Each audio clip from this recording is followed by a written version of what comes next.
다 같이 성경을 들고 일어서시기 바랍니다. 봉독해 드릴 하나님의 말씀은 창세기 21장 22절에서 34절 말씀까지를 제가 봉독해 드리겠습니다. 이것은 하나님의 말씀입니다.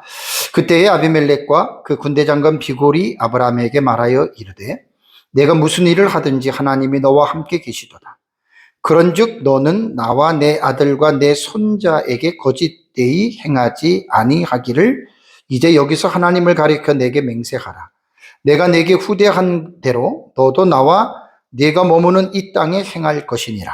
아브라함이 이르되 내가 맹세하리라 하고 아비멜렉의 종들이 아브라함의 우물을 빼앗은 일에 관하여 아브라함이 아비멜렉을 책망하며 아비멜렉이 이르되 누가 그리하였는지 내가 알지 못하노라. 너도 내게 알리지 아니하였고 나도 듣지 못하였더니 오늘에야 들었노라. 아브라함이 양과 소를 가져다가 아비멜렉에게 주고 두 사람이 서로 언약을 세우니라. 아브라함이 7 암양 새끼를 따로 놓으니 아비멜렉이 아브라함에게 이르되 이 7 암양 새끼를 따로 놓음이 어찌 미냐. 아브라함이 이르되 너는 내 손에서 이 암양 새끼 7을 받아 내가 이 우물 판 증거를 삼으라 하고 두 사람이 거기서 서로 맹세하였으므로 그것을 브엘세바라 이름하였더라. 그들이 브엘세바에서 언약을 세우매 아비멜렉과 그 군대 장관 비골은 떠나 블레셋 사람의 땅으로 돌아갔고 아브라함은 브엘세바에 에셀 나무를 심고 거기서 영원하신 여호와의 이름을 불렀으며 그가 블레셋 사람의 땅에서 여러 날을 지냈더라. 아멘. 네, 앉으시기 바랍니다. 오전에는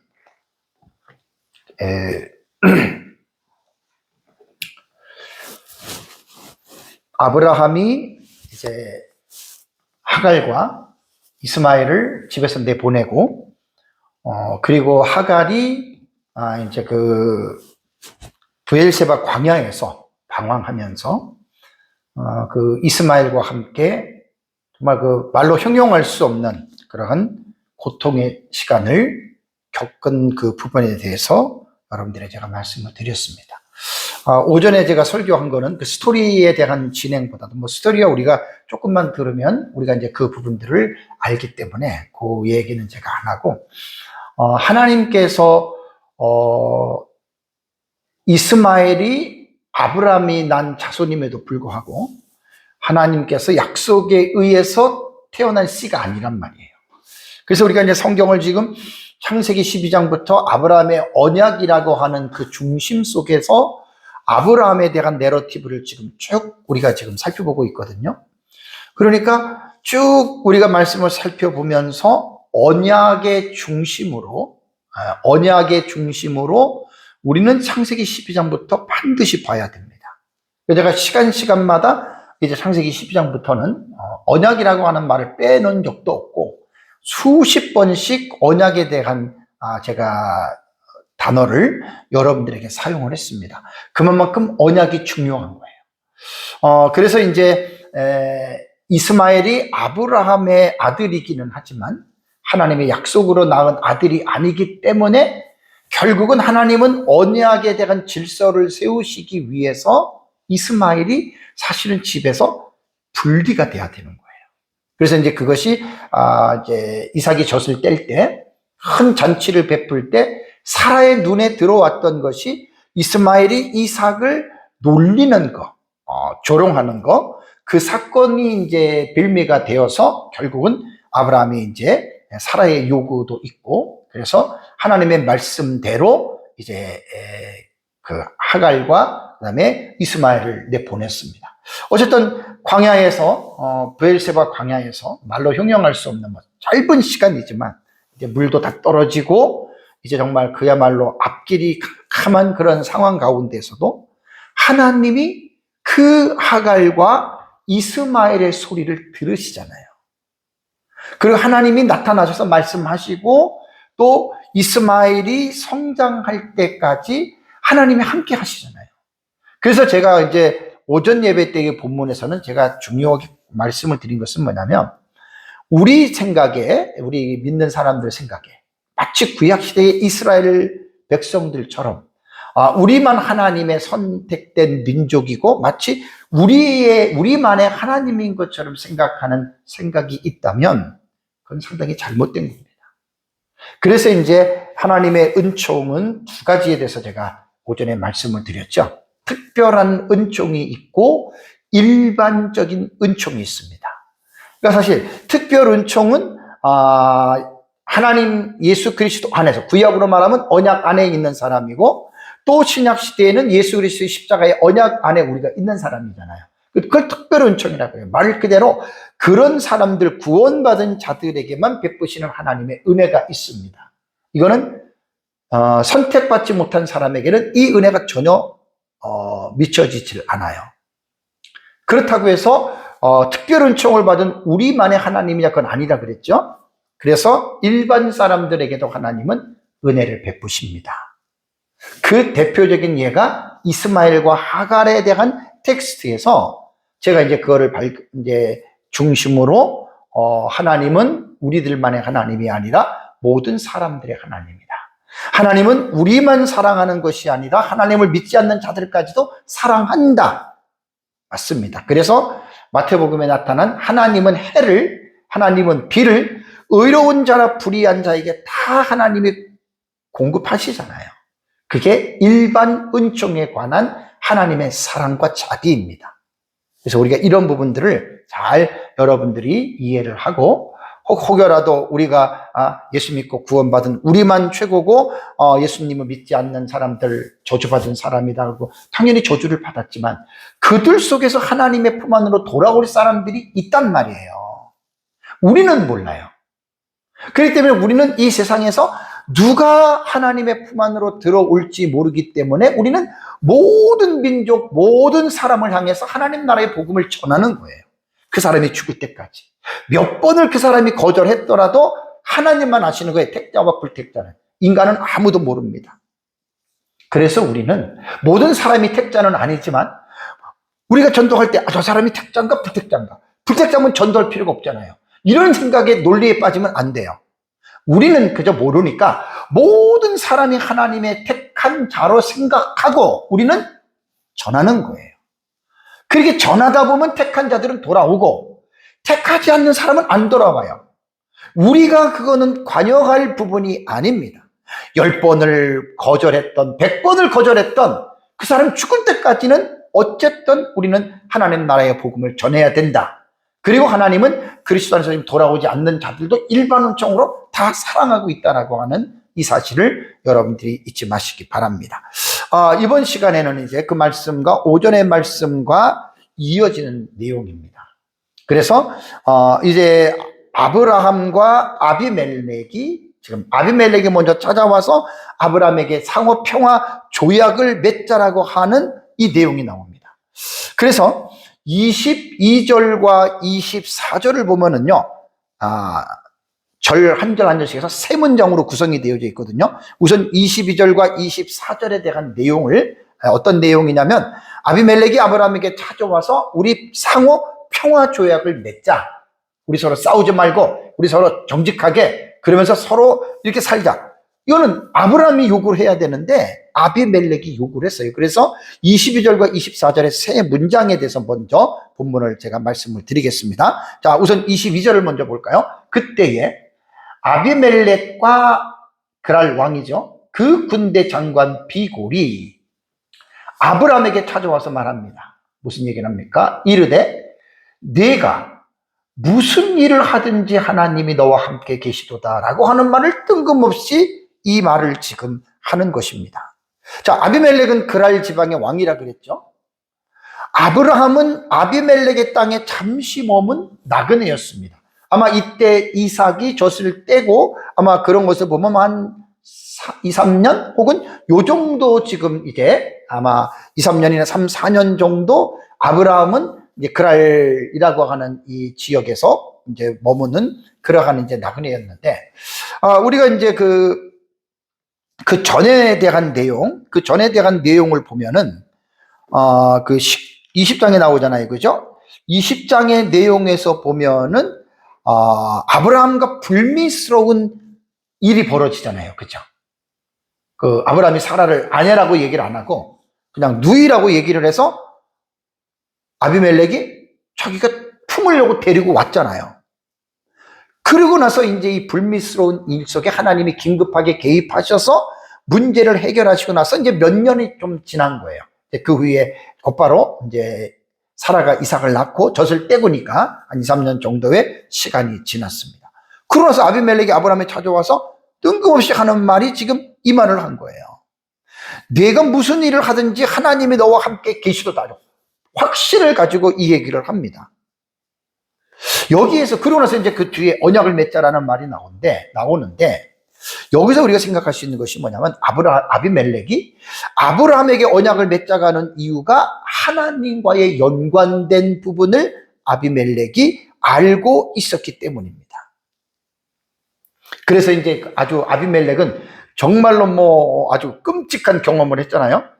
꿈속에 하나님이 나타나셔서 네가 왜 남편 있는 아내를 데리고 왔는데 너는 죽는다. 깜짝 놀라서 아이고 무슨 말입니까? 주께서 의로운 자도 멸하십니까? 그런 얘기를 쭉 한 거예요. 그러니까 아비멜렉은 특별한 하나님의 은혜를 받은 자입니다. 그 특별 은총이 아니에요. 그냥 일반 은총 속에서 특별하게 하나님께서 주시는 은혜란 말이에요. 우리가 하나님을 믿는다는 게 쉬운 게 아니에요. 그런데 영이신 하나님을 아비멜렉의 꿈속에서 하나님이 나타나서 각인을 시켰잖아요. 그러니까 아비멜렉은 아브라함이 믿는 하나님이 자기는 누군지는 몰라도 경험을 했기 때문에 아비멜렉은 하나님을 모를 수가 없이 아는 거예요. 뭐 믿는지 안 믿는 것은 그 본인의 자유지만 어쨌든 아는 겁니다. 그래서 이제 그 사건 때문에 이제 아비멜렉이 어떤 그 도덕적인 역전에 대해서도 제가 2주 전에 설교를 했고 신학적 역전이라고 하는 제목으로 설교했죠. 그죠? 도덕적으로는 아브라함이 아비멜렉에게 책망을 받았어요. 그렇지만 신학적으로는 역전이 된 게 하나님이 아브라함은 선지자라고 얘기를 했고 아브라함이 그 아비멜렉의 가정을 위해서 기도할 때 하나님은 그 기도를 들어주시고 놀라운 그 아비멜렉 가문의 태에 닫힌 문을 열어주는, 그러니까 아비멜렉은 아브라함을 잊을 수가 없고 하나님도 잊을 수가 없습니다. 그리고 몇 년이 지나면서 아비멜렉은 유심히 아브라함을 살펴봤겠죠. 왜냐하면 자기 영내에 거주하였기 때문에. 그래서 이제 고민하다가 아비멜렉이 군대 장관 비고를 데리고 와서 평화 조약을 맺자. 완전히 주객이 지금 전도가 된 거죠. 여기에서 이제 비고를 데리고 왔다라고 하는 말은 뭐냐면 여기서는 이제 증인으로서 데리고 온 거예요. 아비멜렉이. 군대 장관 그러면은 아비멜렉 그랄이라고 하는 그 나라의 그 쉽게 말하면 뭐 국방부 장관, 그죠? 뭐 육군 참모총장 그 정도가 되니까 딱 와가지고 이제 그 사람을 데리고 증인의 어떤 역할을 하기 위해서 이제 데리고 왔습니다. 다음에 두 번째 문장이 23절입니다. 그런즉 너는 나와 내 아들과 내 손자에게 거짓되 행하지 아니하기를 이제 여기서 하나님을 가르쳐 내게 맹세하라. 내가 내게 후대간 대로 너도 나와 내가 머무는 이 땅에서 행할 것이니라. 크게 보면은요, 이게 네 개의 구문으로 이게 지금 갈라지는 거예요. 그러니까 우리가 구문론이라고 할 때는 문장을 가지고 구를 구분하는 거거든요. 이런 것들은 우리가 기본적으로 필요합니다. 여기서 이제 제가 말씀을 드리는 것은 이제 이 구약 성경의 원문이 히브리어고요. 히브리어를 우리말로 번역을 했잖아요. 그래서 이제 히브리어의 어순과 우리말의 어순은 다르다 그랬죠. 히브리어는 동사가 나오고 주어가 나오고 보어가 나오는 반면에 우리나라 말은 주어가 나오고 보어가 나오고 동사가 맨 뒤로 위치하잖아요. 그죠? 그래서 때로는 이제 구약 성경과 헬라어 그 신약 성경을 보면서 히브리어 헬라어를 볼 수만 있다면 정말로 유익합니다. 저도 계속 공부를 하고 있기 때문에 히브리어하고 헬라어를 그러고 보게 되면 훨씬 더 문장이 명확하고 확실하게 보이는 경우들이 있어요. 자, 지금 우리말 성경으로 여러분들이 읽었는데 우리말 성경을 제가 최소한 한 16개 정도 역본을 이렇게 체크를 하거든요. 거기에 보면은 16개 정도의 역본에서 장단점들이 다 있기는 있어요. 어떤 거는 위험한 것도 있고 어떤 건 틀리게 번역한 것도 있고 있는데 그 중에서 이 창세기 21장 23절을 가장 원문과 비슷한 구조로 구문으로 번역한 것이 공동 번역입니다. 잠깐 공동 번역의 말씀을 드릴게요. 그러니까 공동 번역은 이렇게 말이 나왔습니다. 그러니 하고 이 자리에서 하나님을 증인으로 삼고 맹세해 주십시오. 맹세가 먼저 나오죠, 그렇죠? 원문이 이렇게 나와요. 그 다음에 나와 내 혈육 일족을 배신하지 않겠다고 말해 주시오. 이렇게 되는 거예요. 내가 당신에게 신의를 지켰듯이 요것도 여기 나오고 당신도 당신이 정착에 사는 이곳, 이게 사실은 원문에는 뒤로 나오고요. 이곳 사람들과 나에게 신의를 지키겠다고 해 주십시오. 그 다음에 당신도 여기 원문은 사실 뒷부분으로 나와요. 그래서 제가 본문을 쭉 보면서 그냥 우리말 순으로 하면 뭐 이렇게 왔다 갔다 하는 그것 때문에 그냥 그 히브리어 원문의 구문론을 가지고 제가 네 가지의 순서를 가지고 여러분들에게 말씀을 드리겠습니다. 뭐 이렇게 보나 저렇게 보나 마찬가지인데 그래도 설교하는 저 입장에서는 훨씬 더 이게 수월하기 때문에 합니다. 자, 우선 아까 그 문장 속에서 우리가 뭘 봐야 되냐면 그런즉 너는 나와 내 중에 이제 하나님께 맹세하라 그랬잖아요, 그죠? 히브리어는 이게 먼저 나와요. 맹세하라, 하나님을 가리켜, 이렇게 히브리 원문은 그 구문이 먼저 나온다는 말이에요. 그래서 이제 제가 첫 번째 여러분들의 말씀을 드릴 거는 맹세하라. 이제 하나님을 두고 내게 맹세하라. 히브리어 구문에 이게 먼저 나오는 말이에요. 중요한 건 뭡니까? 맹세하라잖아요, 동사. 히샤브는 샤바의 니팔 이건 명령형의 구문이에요. 명령형이에요.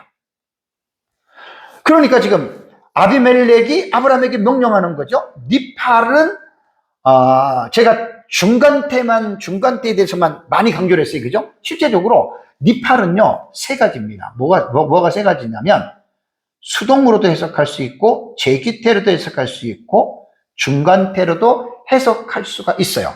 그러면 이걸 어떻게 그러면 이거를 갖다가 수동이나 제기나 중간태로 하느냐? 그거는 문맥을 보면 나와요. 문장의 문맥을 잘 읽어보면 이걸 1번으로 해야 되겠다, 2번으로 해야 되겠다, 3번으로 해야 되겠다고 나오거든요. 그런데 이 본문에는요, 중간태의 해석이 가장 적합합니다. 그러니까 중간태는 뭐라 그랬죠? 자기 자신을 위해서 능동적으로 하는 거죠. 그죠? 자기 자신을 위해서. 요게 이제 중간태 묘미거든요. 아비멜렉이 아브라함에게 맹세하라고 하는 것은 이게 여러분 잘 들으셔야 돼요. 중간태라고 하는 말이 뭐냐면 지금 우리가 일반적으로 생각할 때는 아브라함이 강자죠. 아비멜렉이 강자죠. 아브라함은 그 영토에 사는 지금 나그네잖아요. 그러니까 맹세하라, 언약을 맺자. 그러면 아브라함 입장에서는 그냥 어쩔 수 없이 힘의 논리에 따라서 내가 약하니까 그냥 알았습니다. 이렇게 우리는 생각을 하잖아요. 이게 그게 아니에요. 중간태는 뭐냐면 아브라함이 아비멜렉의 명령을 받아들입니다. 이건 스스로 자신을 위해서 하는 거예요.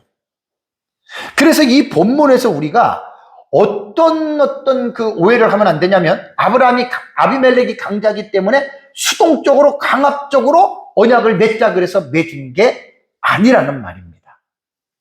다시 정리해서 말씀을 드리면 아브라함은 지금 여기서 아비멜렉이 그 언약을 맺자라고 하는 말은 뭐냐면 아브라함이 이 말을 듣고 아브라함은 결국 자기 자신을 위해서 능동적으로 언약을 맺습니다. 이게 중간태예요. 바로 그 뒤에 나옵니다. 두 번째 나오는 이 본문의 절이요, 조건절로 나와요. 23절이. 두 번째가 뭐냐면 우리말 성경은 너는 나와 내 아들과 내 손자에게 거짓되이 행하지 말자라고 하는 이 말을 했잖아요. 그죠? 여기 히브리 원문에는 두 번째 위치에 차지하고 있는 구문입니다. 그러니까 여기 본문에서 여러분 우리가 언약의 내용이 지금 두 가지입니다. 이 본문에서 언약의 내용만 먼저 말할게요.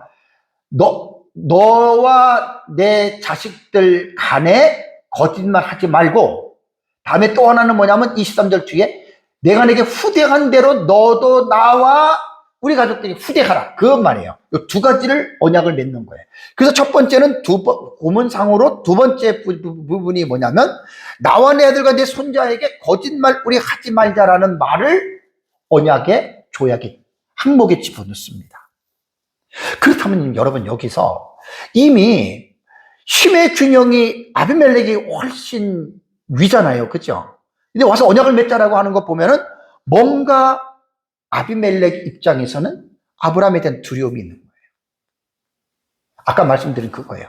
하나님에 대한 존재와 하나님의 선지자로서의 영적인 권위를 하나님이 세워줬기 때문에 아비멜렉은 그게 두려웠던 거예요. 그래서 오히려 자기가 아브라함을 찾아와서 지금 우리 언약을 맺자. 우리 서로 싸우지 마. 평화 조약을 지금 맺고 있는 거예요. 여기서 아비멜렉이 아브라함에게 한 말 중에 하나가 뭐냐면 거짓말하지 말자거든요. 수년 전에 이 일을 겪었잖아요. 사라가 내 와이프가 아니고 사라도 우리 남편 아니다. 그래서 데리고 왔는데 그것 때문에 큰일을 당할 뻔했잖아요. 그래서 아마 아비멜렉은 하나님을 믿지 않는 사람이지만 정말로 상당히 양심적인 사람이라는 걸 알 수가 있어요. 그래서 제가 이 아브라함의 그때 거짓말을 도덕적 역전이라고 하는 이 부분으로 제가 한번 설교했었죠. 그죠? 네. moral, 그 영어가 좀 어려운 단어인데, moral, 무슨, 시전, 그런 게 있어요. 정말 이게 도덕적으로 역전이 된 거예요.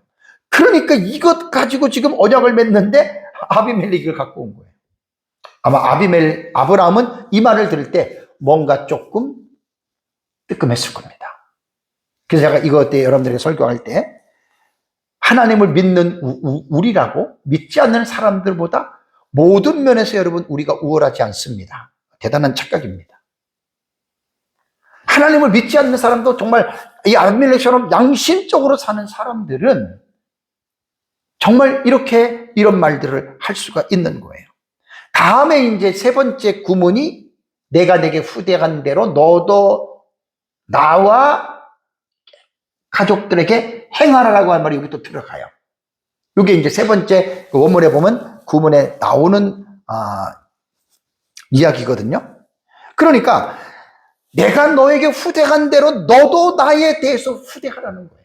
언약의 내용이 딱 두 가지라는 말이에요. 내용은. 그래서 아브라함이 이제 하나님의 사람 선지자라고 하는 것을 잘 알고 있었고, 이제 그 일을 통해서 이제 이 아비멜렉은 경험을 했잖아요.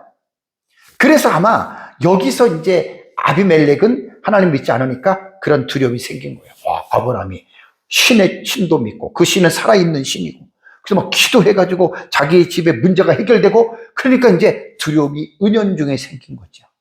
아브라함이 혹시 우리에게 해코지를 하는 것이 아닐까? 그건 누구든지 여러분 그렇게 생각할 수 있는 겁니다. 그래서 사실은 아비멜렉이 이러한 두려움을 계속 수년 동안 가져오다가 야, 이러다 안 되겠다. 빨리 아브라함에게 찾아가서 아브라함과 뭔가 우리는 조약을 맺어서 정말 좀 있는 동안만이라도 어떤 이렇게 그런 불화스러운 일이 없이 그냥 이렇게 정말 잘 지내야 되겠다라고 온 거예요. 여러분 이 지금 사건이 진행되는 과정을 보십시오. 이게 말이 안 되는 거잖아요, 지금. 말이 안 되는 것을 하고, 이거 전부 다 하나님이 하시는 일이고, 하나님의 언약 속에서 이 본문들이 다 해석이 되어줘야 돼요.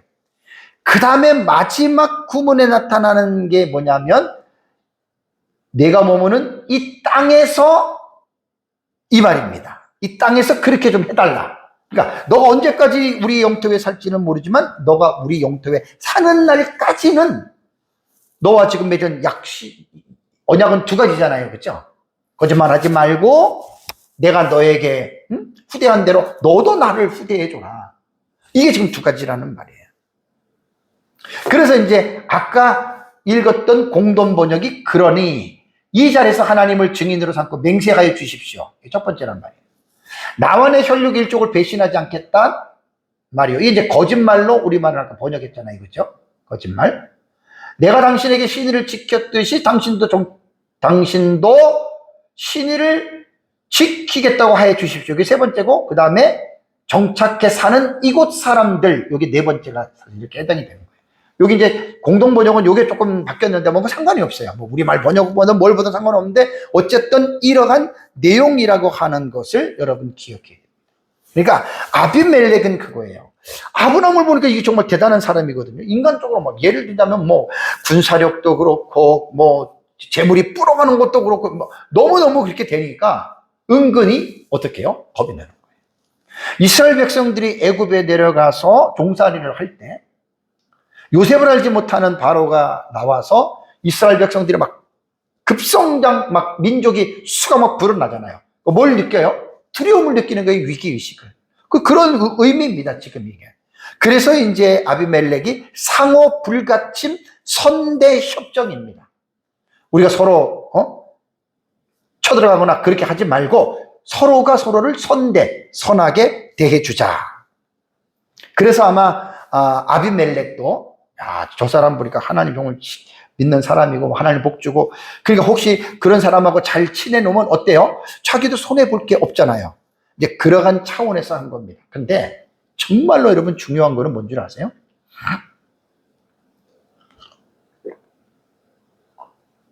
제가 볼 때는 아비멜렉이 지금 말한 것 중에 정말로 중요한 거는 뭐냐면 아브라함이 가지고 있는 스피리추얼 오서리티라 그러죠. 영적인 권위입니다. 영적인 권위. 자기네 집에 그 사람 문제 때문에 태물이 다 막혔어요. 임신을 못해요. 그래서 하나님이 기도해요. 아브라함 선지자니까. 하나님이 이렇게 해서 아브라함의 집에 막힌 태를 열어주시옵소서 기도했어요. 그 기도 끝나고 풀려졌단 말이에요. 얼마나 여러분 이 영적인 권위가 대단한 거예요. 그러니까 하나님을 모르는 사람들은 거기에 완전히 이 사람이 어떤 신탁한 자잖아요. 신의 대리자처럼 보잖아요. 사실 그렇죠. 선지자가. 그래서 아비멜렉이 저는 아브라함에게 찾아와서 상호 불가침 선대 조약, 이거를 맺자라고 저는 보는 겁니다. 자, 이 아비멜렉의 요구에 24절을 넘어오면 아브라함이 승낙을 합니다. 내가 맹세하리라. 오케이. 받아들인 거예요. 여기서 동사를 먼저 봐야 돼요. 맹세하리라. 앞에서도 맹세하라는 말이 있죠. 그죠? 그것과 이것의 차이를 한번 볼까요? 이샤베아는 샤바의 니팔, 미알요. 아까도 니팔이라 그랬죠. 그죠? 니팔은 수동, 제귀, 중간. 세 개라 그랬죠. 그죠? 요 지금 볼 때에 두 번째에 나오는 지금 이 니팔은요, 중간태하고 제기태는 거의 비슷한데 약간의 차이가 있어요. 제가 이것을 연구하다 보니까 이것은 중간태는 중간태지만 제기태로 해석을 해야 됩니다. 그러니까 이게 뭐냐면 아브라함이 어떤 직접 언약의 주체가 돼서 스스로, 그러니까 아비멜렉은 요청을 한 거예요. 막 강압적으로 뭐 이렇게 하라 그게 아니라 우리 좀 언약을 맺자. 두 가지 조건을 하면서 여기서 이제 아브라함이 오케이 내가 맹세하겠다라고 하는 말은, 제기태는 뭐냐면 자기 스스로가, 아까 중간태는 자기를 위한 것이라고 그렇게 했잖아요. 그죠? 이것도 이제 그런 의미인데 약간의 차이가 자기 자신을 위하여 스스로 결정을 내리는 거예요. 그러니까 중간태는 나 자신을 위해서 하는 거, 이것도 결정은 결정이지만 여기서는 조금 더 어떤 자기 자신에 대한, 조금 제가 좀 제기태하고 중간태는 좀 이렇게 몇 번 찾아보기는 했는데 하여간 같이 봐도 되지만 약간의 그러한 차이가 좀 있긴 있어요. 뭐 중간태 개념으로 생각하시면 됩니다. 그래서 조금 여기는 뭐 그냥 중간태로 봐도 상관이 없는데 자기 스스로 자신을 위해서 결정을 해서 그다음에 이제 이렇게 맹세를 하겠다고 이렇게 말을 했습니다. 그러니까 앞에서 여러분 제가 말씀을 드린 대로 절대로 여기에서 아브라함의 맹세는 강압이 아닙니다. 아비멜렉이 강자라고 해서 그것 때문에 아브라함이 휘둘리는 게 아니라는 거예요. 여기서는 주어가 아브라함이잖아요. 아까 같은 경우는 주어가 아비멜렉이에요. 이 24절에는 지금 아브라함이 주어고 주어가 동사의 니팔태로 내가 이렇게 하겠다라고 하는 말은, 이것은 이제 제기태가 여기서 이제 주어가 이제 그 일을 이끌어가는 아마 이런 차원에서 제기타라고 이렇게 말을 하는 것 같더라고요. 어쨌든 뭐 중간때 의미로 생각을 해도 별 차이는 없습니다. 그래서 우리는 여기서 제가 조금 전에 말씀드린 대로 이 사건을 지금 우리는 어떻게 봐야 되느냐.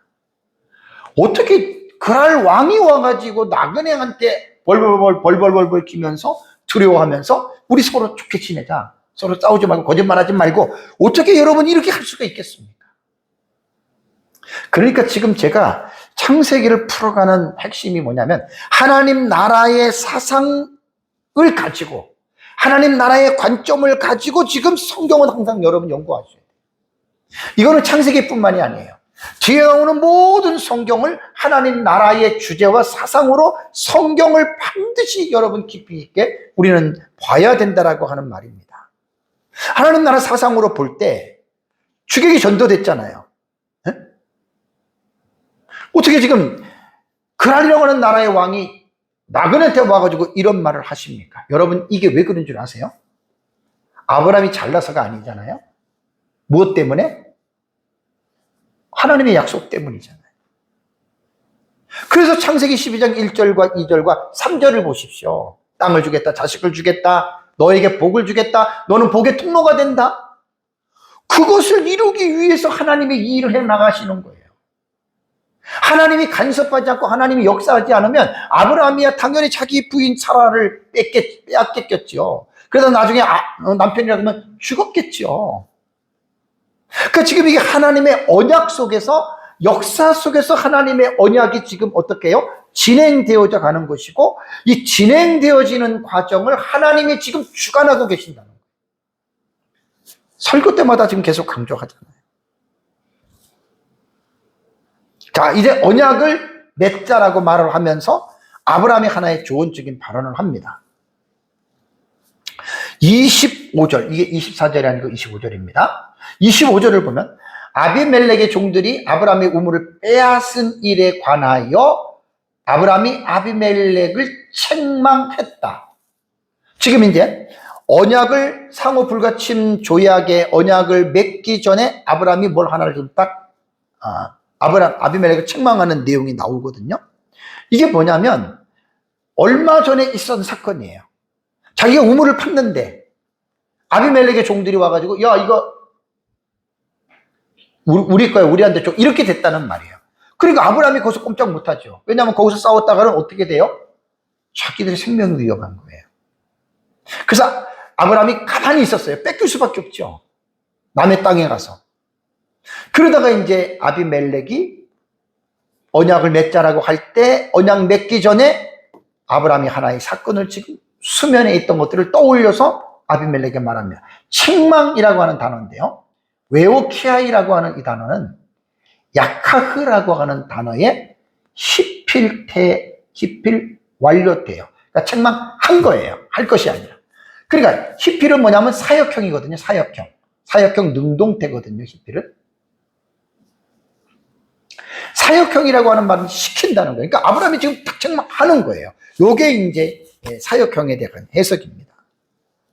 그러니까 아브라함이 지금 이전에 있었던 하나의 사건을 가지고 아비멜렉으로 하여금 이거는 너희들이 잘못이야 라고 하는 것을 깨닫게 해준다는 말이에요. 그래서 책망했다라고 하는 말을 우리는 이렇게 이 본문을 여러분 받아들여야 됩니다.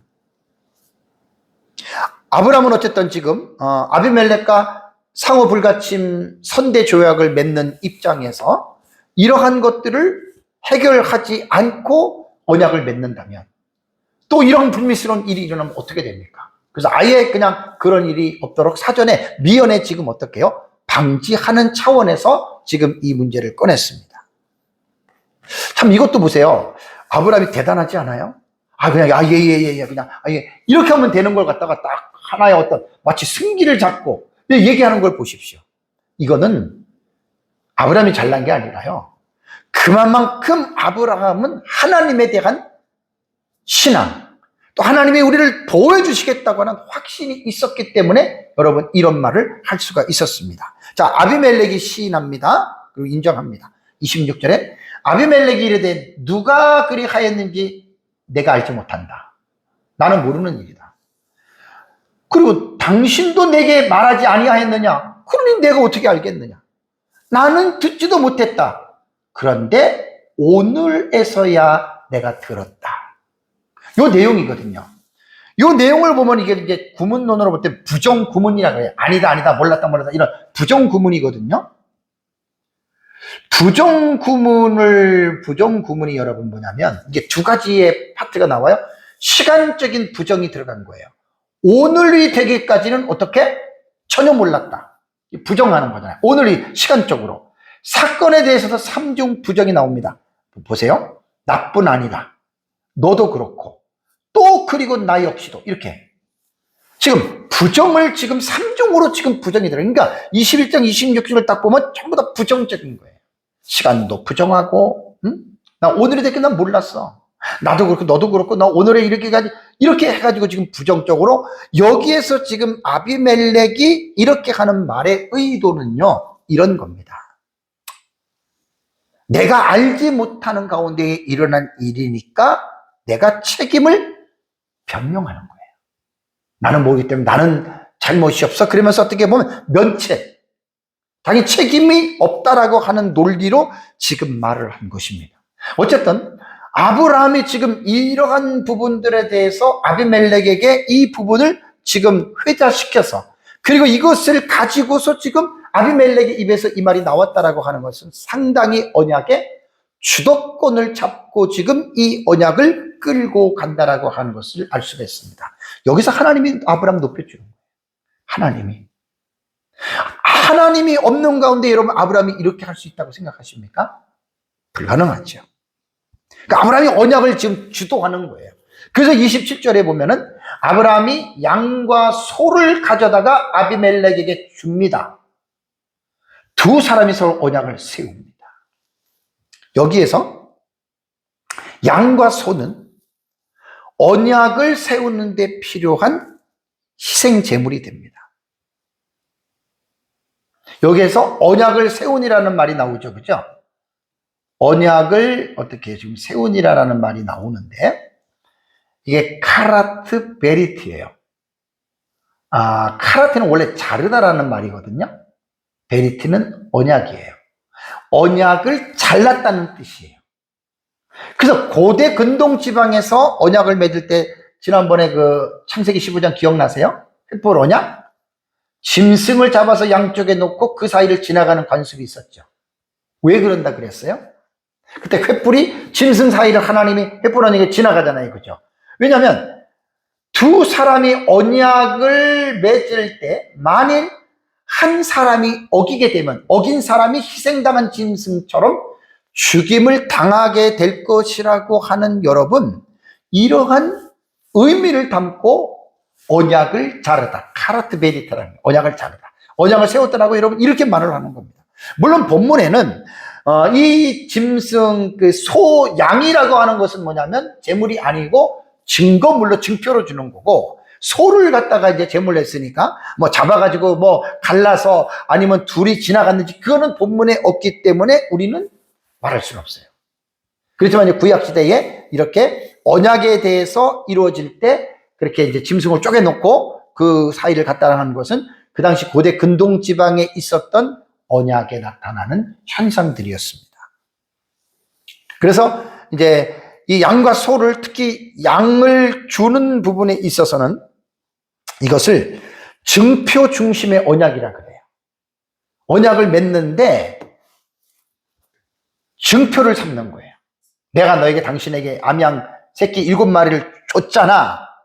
이게 증표가 된다는 말이에요.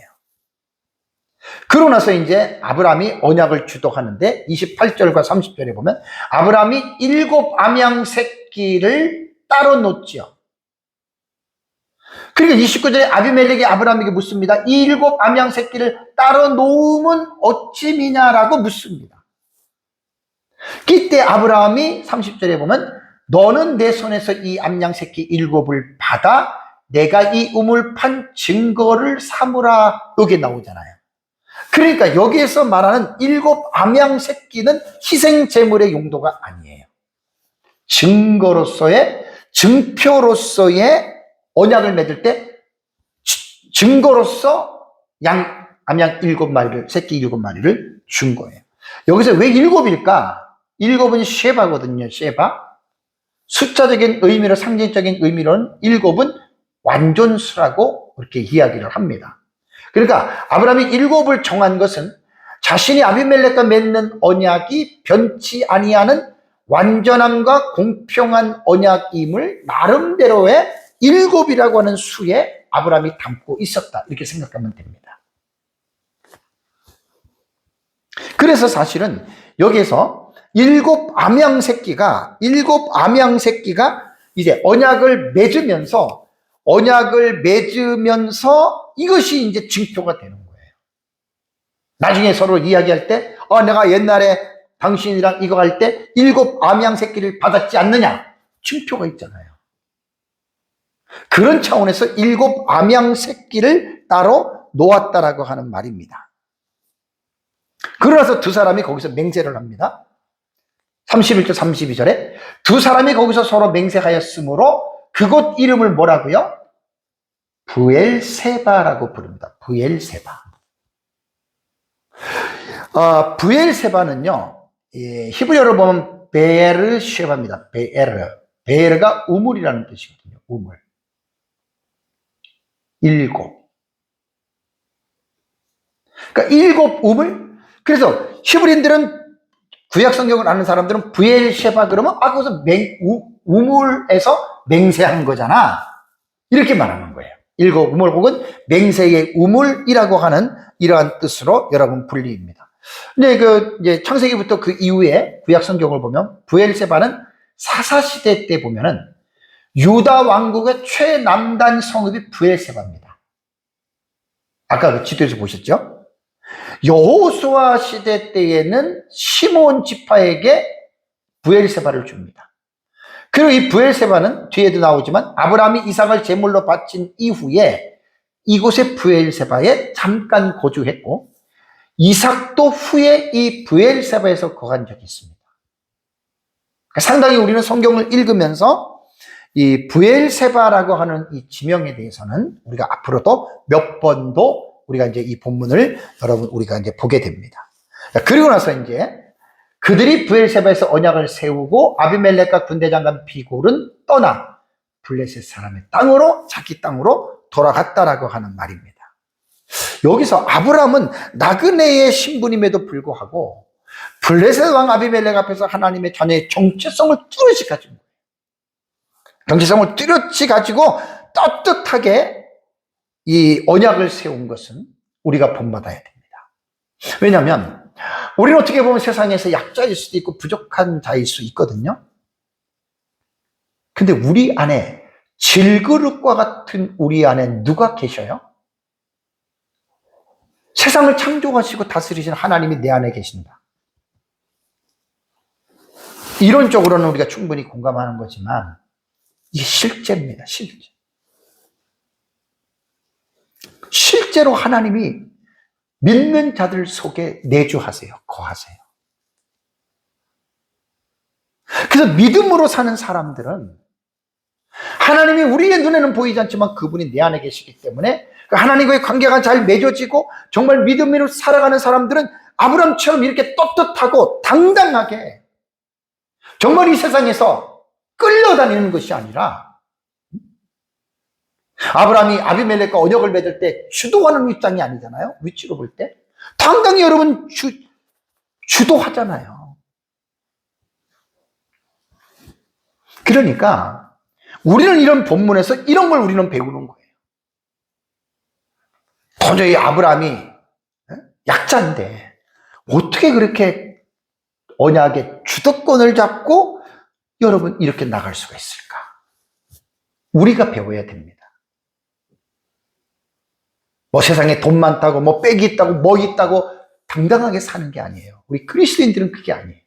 우리 안에 거하시는 하나님, 그 하나님의 살아계심을 믿고, 그리고 우리는 그 믿음 안에서 여러분 당당하게, 여러분, 저와 여러분들은 세상을 정복하면서 살아야 됩니다. 그것이 하나님의 나라의 자녀들이 이 세상의 삶을 살아가는 삶의 모습이죠. 그리고 33절에 보면 아브라함은 브엘사바에서 에셀나무를 심었습니다. 기념수죠. 거기서 영원하신 하나님 여호와의 이름을 불렀으며라고 이렇게 말을 했습니다. 불렀다라고 하는 말이 와이크라, 이게 와우 개속법이 딱 와만 보면 나오잖아요. 와우 개속법, 카라의 칼, 미완료예요. 카라는 부르다, 소환하다, 뭐 읽다 이런 뜻인데, 고대 근동에서는 이 신에게 예배를 드리고 신을 부를 때 카라라고 하는 이 단어를 썼어요. 그래 여기서 아브라함이 에셀 나무를 심었다라고 하는 말은 기념수예요. 식수로 한 거예요. 그 나무를 보면서 나중에 이제 이삭 때라든가 그 후손들이 이 나무가 있었을 거 아니에요. 그러면 그들에게는 역사적인 장소이기 때문에 아브라함의 이 사건에 대해서 회자가 된다는 말이에요. 여기서 하나님이 불렀다라고 하는 말이 뭐냐면 하나님을 예배한 거예요. 예배. 우리 창세기 12장부터 아브라함에 대해서 그때 단을 쌌다라고 하는 부분 제가 말씀드렸죠. 그죠? 단을 싼 게 예배 드리는 거예요. 예배. 하나님을 예배한 거예요. 그러니까 아브라함의 신앙은, 아브라함은 가는 곳마다 여호와께 단을 쌌다라는 말이 창세기 우리 12장, 13장 쭉 봤죠. 그죠? 그러니까 이게 아브라함의 신앙이에요. 여기서 우리 그리스도인들이 아브라함의 이 행동에서 배울 게 뭔지 아세요? 항상 우리는 하나님께 감사하며 예배하는 삶을 흐트리지 마시기 바랍니다. 모든 일에 우리가 하나님께 감사하고 찬양하고 예배하는 것. 그게 우리 구원받은 그리스도인들이 본받아야 할 행동입니다.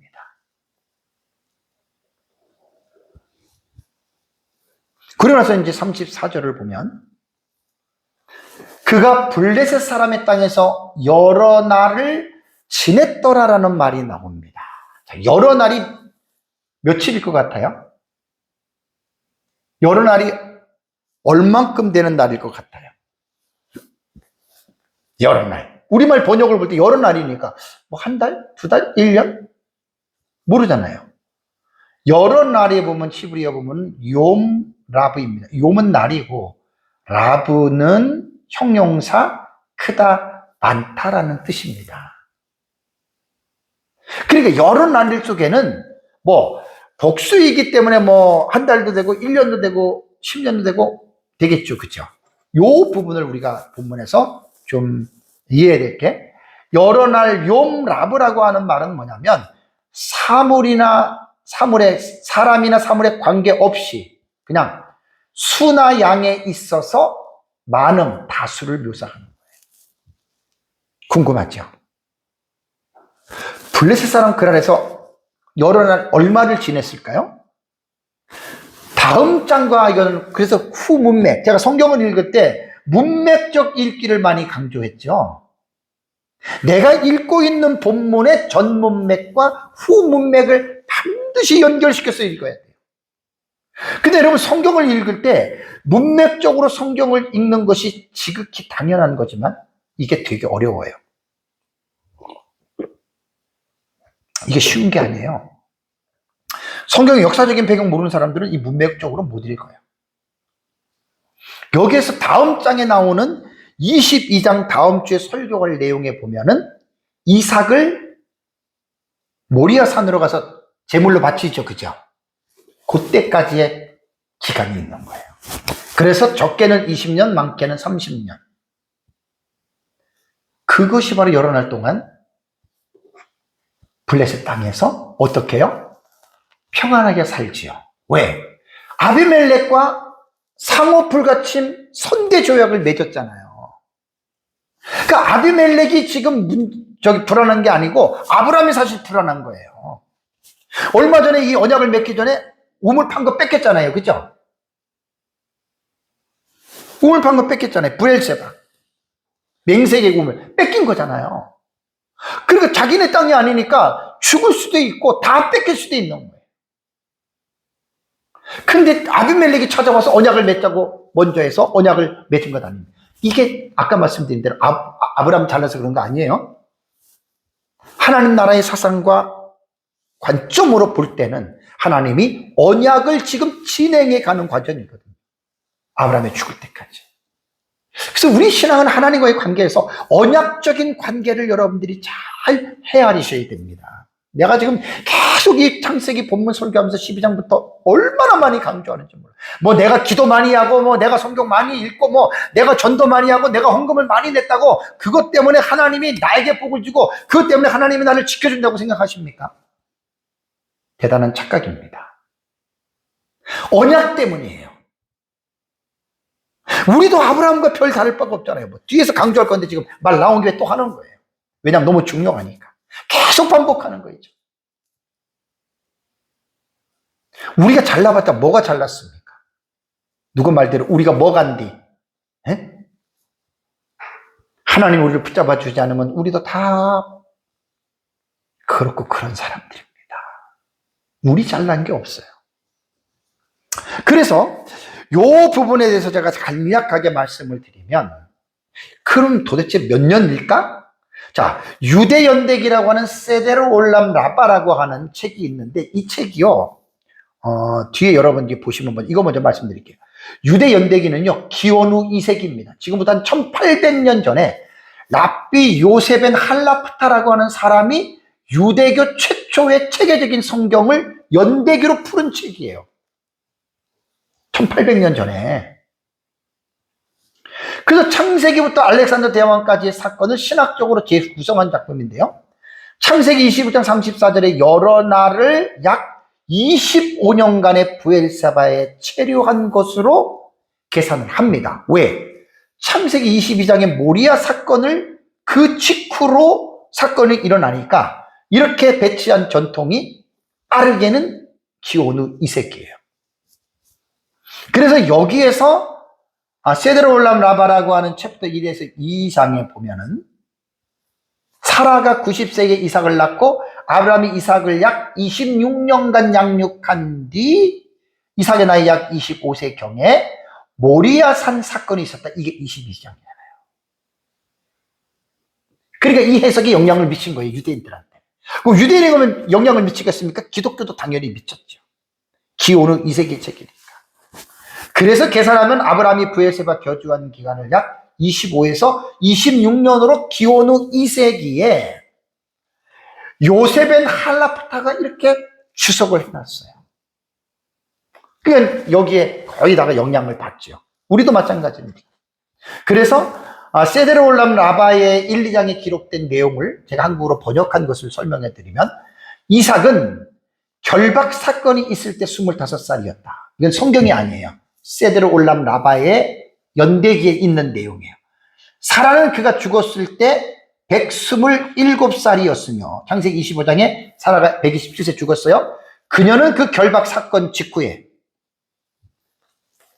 그러니까 이삭이 창세기 22장에 결박 사건이 있었을 때 요 사건이 끝난 다음에 사라가 죽었다.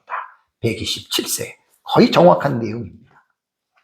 그 다음에 요세푸스는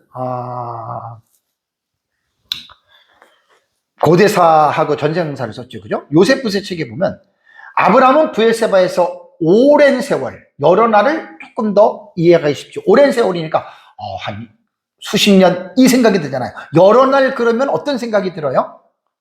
여러 날은 오래란 개념이 거의 없죠. 그죠? 오랜 세월하고는. 요세푸스는 이렇게 말했어요. 그 하나님께 희생을 드리고 그곳에 거주했다 라고 말했고, 이후 모리아로 여행했다, 갔다. 22장에 나오는 얘기예요. 카일 델리치는 이제 구약의 주경신학자인데, 부엘세바는 아브라함의 장기간 거주지로. 그렇죠. 25년, 20에서 30년이니까 장기간이에요. 아브라함이 가나안 땅에 도착해서 75세에 도착해서 175세에 죽잖아요. 그런데 여기 지금 부엘세바에서 25년을 살았다라고 한다면 아브라함이 가나안 땅에서 신앙생활 100년 한 가운데 4분의 1에 해당되는 기간이에요. 그러니까 단연간이라기보다는 수십 년을 포함한다. 그래서 카일 델리치는 약 25년 후의 사건으로 해석을 하니까 아까 말한 대로 세데르 라빠 세데르 올람 라빠라고 하는 이게 유대인들이 기록해 놓은 이 책의 영향을 받을 수가 있습니다. 자, 학자들 간에는 항상 이견이 있습니다. 누구는 20년, 누구는 22년, 25년, 27년 있는데 뭐 그거는 뭐 서로가 다르게 볼 수가 있습니다만은 제 견해는 아브라함이 브엘세바경에 약 25년, 세데르 올람 라빠의 책도 그렇고 뭐 데르시도 그렇고 뭐 이렇게 한 학자들의 글을 볼 때는 25년 정도 머물렀다고 보는 것이 가장 나는 옳다라고 봅니다. 그 후에 이제 22장에 보면 하나님의 시험 명령을 받잖아요. 하나님 아브라함이 시험하려고 너 독자 이삭을 데리고 제물로 드리라. 거기에서 이제 모리아 산까지는 80km 올라갑니다. 80km. 아까 그 브엘세바 광야에서 80km를 올라가서 여기서 이제 3일 동안 올라가서 이삭을 제물로 결박해서 드리려고 하는 사건이 나오는데 그거는 다음 주 제가 여러분들에게 말씀을 제가 드리겠습니다. 자, 여러분, 아브라함의 고향이 갈대아 우르였죠. 그죠? 갈대아 우르였는데 하나님은 거기서 불러서 가나안 땅으로 가게 했죠. 그죠? 그리고 가나안 땅에서 이 땅은 네 땅이야. 네가 주인이야. 그럼 아브라함이 주인이 맞아요. 너네 후손에게 준다고 그랬는데 주인은 맞는데 중요한 것은 뭐냐면 그 당시 가나안 땅이 통통 빈 땅이 아니라 수백만 명이 최소한 살고 있었을 거 아니에요. 수십 부족들이 종족들이 살았을 거 아닙니까? 거기서 아브라함이 지은 적 이거 하나님이 내게 준 땅이야. 그렇다고 그 사람들이 아이고 주인님 그러나요? 죽이고 말지. 그래서 사실은 아브라함의 자손들이 가나안 땅을 통치하려면 하나님의 자연적인 거 무시하자. 최소한 200만 정도의 민족이 있어야 됩니다. 그것이 여호수아서 21장에 보면은 45절 47절에 나오잖아요. 애굽에서 출애굽해서 한 200만 명이 되는 사람들이 가나안을 들어가서 주인이 된 거예요. 그게 합리적인 추측입니다. 근데 아브라함은 어쨌든 자기 살 때까지 100년을 살았어도 그 땅이 성취된 지 700년이니까 그 100년 동안 살 때 진짜 아브라함이야말로 개척자잖아요. 자기 땅이지만 남들이 차지하고 있는 땅에 살잖아요. 그러니 하나님이 보호해 주지 않으면 아브라함이 거기서 어떻게 살겠습니까? 수도 없이 죽음의 위기에 여러분 처할 수도 있죠. 사랑하는 성도 여러분, 창세기 21장 22절에서 34절의 내용은 블레셋 왕 그랄 왕이 군대 장관 비고를 데리고 와서 아브라함과 먼저 평화 조약을 맺자라고 말한 거예요. 아브라함은 사실 이 조약 때문에 약 25년 동안을 그야말로 두 다리 쭉 뻗고 편안하게 여러분 살았습니다. 왜 이런 일이 일어났을까요? 하나님의 언약입니다. 말하는 말 하나님의 언약 때문입니다. 그리고 하나님은 아브라함에게 그 아비멜렉 앞에서 영적인 그 권위를 주어서 그 아비멜렉이 아브라함을 함부로 대하지 못하도록 하나님께서 그러한 여러분 능력을 주셨잖아요. 여러분 우리들의 삶 속에서 이제 여기서 마지막 적용이 이겁니다. 우리의 삶 속에도 경건의 모양은 있어요. 근데 중요한 건 뭐죠? 모양이 중요한 게 아니에요. 능력이 나타나야 돼요. 그리고 하나님의 나라는 말에 있지 않고 능력이 있다 그랬죠. 우리가 교회를 다니는, 우리가 찬송하고 기도하고 말씀을 듣는 이것만 가지고 그 경건의 모양만을 가지고는 우리가 하나님 앞에 다른 사람 앞에 인정을 받기 어렵습니다. 그런 경건의 모양뿐만 아니라 그 경건 속에서 나타나는 우리들의 영적인 어떤 그 파워가 나타나야 돼요. 영향력이라 그래요. 영적인 능력이 여러분 우리에게 나타나야 돼요. 근데 그 능력은 우리에게 있는 게 아닙니다. 성령께서 우리에게 주시는 그 성령의 은혜와 성령의 능력이라고 하는 사실을 여러분 기억하셔야 됩니다. 아까 말씀드린 대로 여러분 우리는 내가 잘나서 이렇게 가는 거 아니에요. 우리는 예수 그리스도를 통해서 십자가의 언약을 우리는 맺어서 결국 십자가의 언약은 아브라함의 언약의 성취거든요. 우리도 아브라함과 같이 연약하고 부족하고 실수하고 죄를 짓는 연약한 자들이에요. 그럼에도 불구하고 하나님은 우리를 버리지 않아요. 왜? 우리 때문이 아니라 예수 그리스도의 십자가의 언약 안에 있기 때문에 그 십자가의 보혈의 공로를 믿는 우리의 믿음을 보시고 하나님은 성경의 약속대로 우리를 세상 끝날까지 끝까지 하나님이 우리를 보호하시고 인도하시고 하나님이 우리에게 복을 주신다고 하는 사실을 잘 깨닫고, 이렇게 우리가 부족함에도 이렇게 걸어갈 수 있는 것은 내 능력이 아닙니다. 내 잘남이 아닙니다. 다 예수 그리스도 때문입니다. 언약입니다. 저와 여러분들이 이러한 믿음 안에서 이러한 믿음을 끝까지 잘 지키면서 이 땅에 사는 동안에 하나님께 감사하고 또 하나님의 나라의 복음을 많은 사람들에게 증거하는 삶을 살아가시기를 주님의 이름으로 축복합니다. 우리 다 같이 함께 기도하겠습니다.